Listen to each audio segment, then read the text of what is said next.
Oh my god. Air Canada is one of the most controversial airlines in the eyes of Canadians, but what's it like to fly in their most expensive seat? Well, today, this is exactly what I'm going to be doing, showing you everything from the private check-in to signature class lounge, and finally the flight itself. Now, I'll be completely honest, today I wasn't even supposed to be flying business class. I originally booked an economy ticket, but then they gave me an insane opportunity to upgrade. Normally a seat like this would cost thousands of dollars, but they gave me the option to upgrade for $400 Canadian, which is an absolute steal. And now since I'm at the airport, I think it's time to head inside to check in and grab our boarding pass.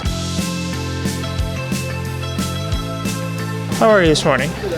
Pretty good. Toronto. Are you checking bags? No, just carry on. 8A or 8K? Doesn't matter. Let's do K. Why not? There you go. So gate C56, just between the white and black cluster. Awesome. And then the Maple Leaf Lounge is over there too? Left is secure. Cool, thank you so much.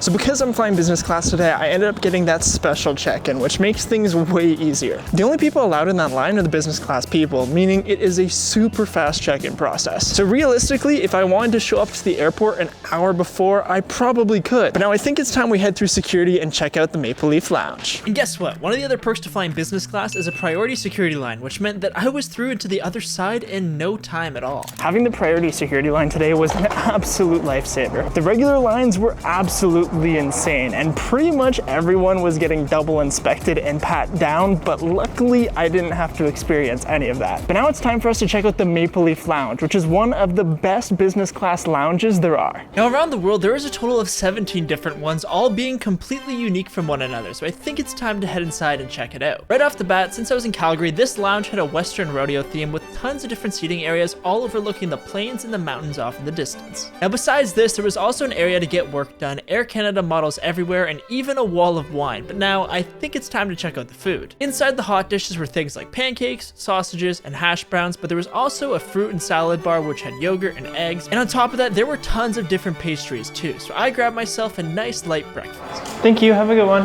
Now, I didn't want to eat too much food in the lounge because on the plane, since I'm flying business class, that meal is supposed to be really good too. When it came to the lounge, it was super nice. The staff were awesome, there was tons of different seating areas, it was super modern, which is always good. But if I'm being completely honest, I was a little bit disappointed by the food. There wasn't a huge selection, and it also wasn't the freshest. I've been to one other Maple Leaf Lounge before in Frankfurt, Germany, and that one was just so much better overall. Now when it comes to Air Canada business class, they actually have multiple kinds. When you're on the smaller or medium-sized planes, they look something like this, which aren't the best. It's still technically business, but at the same time, they don't go lay flat, and it's just not that awesome. But for today's flight, I'm on one of their bigger planes, meaning it's what they call their signature class. This is where the seat goes fully lay flat, it has a big TV, it has full meals on the flight, and I think the flight has actually started boarding, so it's time to head to the gate because when you're business class, you are the first on board. So it's time to see how things go. And lucky for me, I didn't have to walk very far before arriving at today's flight. Morning. Nice camera. Thank you. My daughter would enjoy that. You have a great day. Thank you so much, you too. Thank you. I always find it so funny when I'm flying business class because I'm always the youngest one. There is no reason why 22-year-olds should be able to do this, and I am extremely thankful. But it's time for the Air Canada business class experience. Hey there. Good, how are you? 8K. 8K, my friend, cross over, turn left. Perfect, thank you. This will certainly do. Oh my god.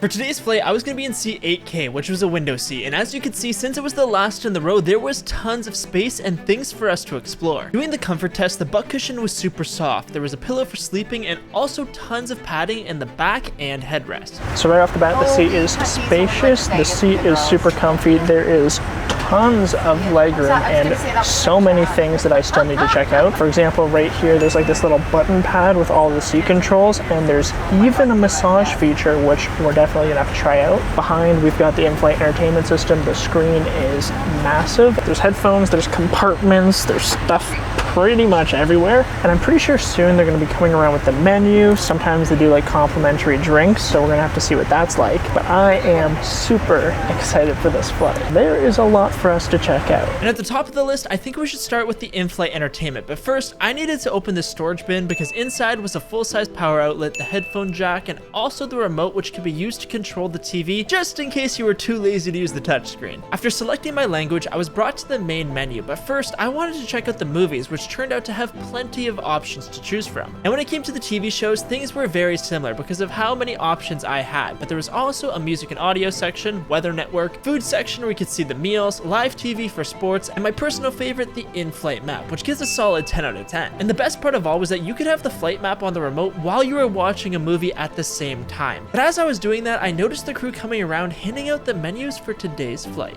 Now, normally the way that these menus work is on some airlines you order right at the start of the flight when you're still on the ground, and that way when you're in the air, they'll just come out and give it to you. On other business classes, it's kind of a la carte, meaning you could order it whenever you want. I'm pretty sure when it comes to the drinks, you could just order as much as you want, whenever you want. And at the bottom here, it says dine on demand, which means it's probably order whenever you want, but we're just gonna have to wait and see. Opening things up, there was a quick introduction to the chefs and what was in store for us during this flight. But starting with the wine menu, there was sparkling wine, 2 options for white, 3 for red, and also some port, spirits, and liquor. But when it came to the food, there was seared tuna for an appetizer, the options of garlic ginger chicken, seared salmon, braised short ribs, or lasagna for the main, a variety of cheeses, and finally a blueberry cheesecake or fresh seasonal fruit for dessert. Now it's currently 9:55 in the morning. I don't know if that's too early to be drinking wine or alcohol, but I rarely fly business class, so we're gonna do it anyways. Can I get the braised beef short rib, and then can I order a drink too now? Or later? Come by with the drink out there. Okay, cool. Yeah, just the short rib. Thank you. Now, as I was finishing up with my order, we had begun pushing back from the gate, and once we're in the air, there is still so much more that I need to show you, and you aren't going to want to miss it. For today's flight, I was going to be flying roughly 4.5 hours, from Calgary over to Toronto, and after getting to the runway, it was time for takeoff.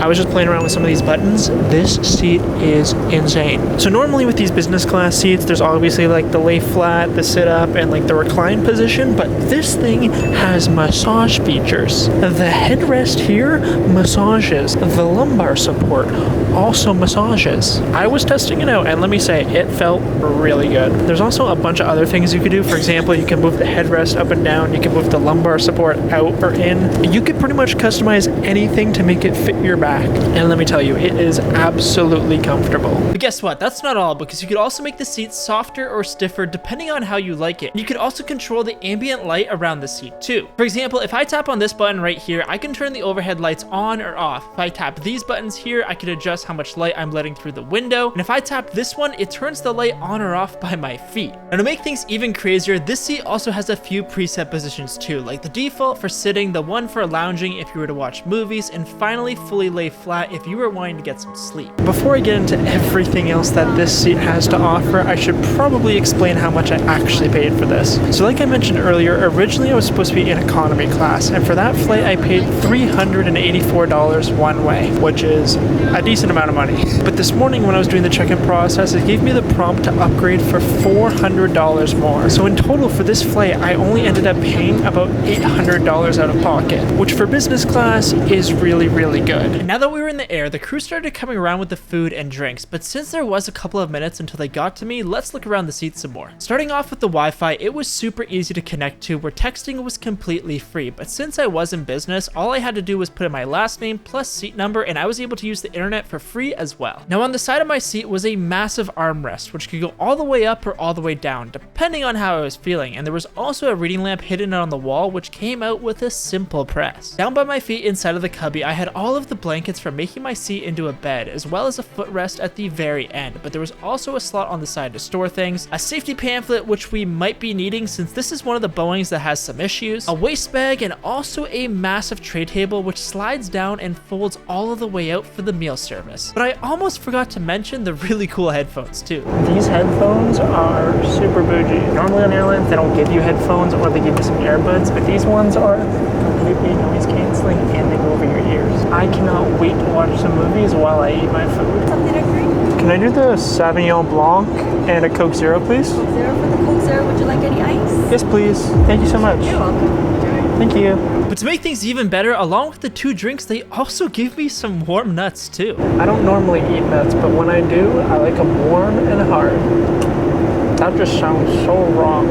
it's time for the appetizer. Like I mentioned earlier, this was the seared tuna served with a green salad and warm bread, which not only looked good, but it tasted unreal too. So when it came to the appetizer, I'm gonna have to give that a solid 3.5 out of 5 stars. Personally, I'm just not the biggest fan of greens, but it was still pretty good. If you're someone who likes greens, it would probably be a 4 out of 5 stars, but for me, that's just my personal opinion. But now for the main dish, I got the braised beef short ribs, which was right up my alley. And let me tell you, I absolutely loved this one. When it came to the main dish, that's going to get a solid 4.5 out of 5 stars. It was absolutely delicious. It was warm, it was juicy, it was super tasty, and it would have been 5 out of 5 stars if there was just a little bit more. But overall, the meal service was absolutely delicious. Now it's time for the best part, which is dessert. And I'll be honest, I love my desserts. But unlike most people, I couldn't just get one, so I needed to try both, and it was totally worth it. The meal service just ended. I am in a full-on food coma, and that dessert gets a solid 5 stars. There are 3 options to choose from: cheese, fruit, or the blueberry cake, and I decided to get 2 of them, and it was just unreal. Now that we're done with the meal, I think it's time for the loo review. And let me tell you, this bathroom was great for one simple reason. Obviously, we had the toilet, but you could also do the business while having one of the best views in the entire world. And on top of that, this bathroom had tons of room, high-end soaps and lotions, cool designs on the wall, and everything else you might need. But now that I was all done, I decided to make my way back to my seat. So now that there's only about 20 minutes left in the flight, I think it's time for me to share my final thoughts. First off, the crew, they get a solid 5 stars. They have been incredibly nice. I've had conversations with pretty much all of them. They are just super awesome, super down to earth. They're always checking in on you to make sure you're okay. For example, they just brought me this chocolate bar just because. And if I'm being completely honest, they all go above and beyond. Now for the meal service, I'm gonna give that a solid 4 out of 5 stars. The appetizer was pretty solid. I wish there were a few more options. The main dish was absolutely delicious, and there were tons of different options to choose from. I think there were 4 total, which is very respectable. Dessert had 3 options, which was all delicious. The entertainment system also gets a solid 4.5 stars. Tons of movies, TV shows, podcasts. Truly, there is no way to be bored. There is just so much on here. The screen is also pretty big, and the only reason why I'm not giving it 5 stars is because the quality could be just a little bit better. And pretty much the only thing that I think could really be improved on was the ground service, which I'm gonna have to give about a 3 stars. The lounge was super nice, but I wish the check-in process was a little bit more exclusive. Aesthetically, the lounge was super nice, but again, when it comes to the food, it could have been a little bit better, which is why I'm only gonna give it 3 out of 5 stars. So now, do I think Air Canada's signature business class is worth it? Yes, if you could find a deal. And also, if you could get lucky with an upgrade or find a super good price for the upgrade like I did, I would also say go ahead and book it, because this experience is totally worth it. So now if you guys enjoyed this video, make sure to subscribe and watch this video next, where I show you what it's like to fly in the $15,000 Emirates first class.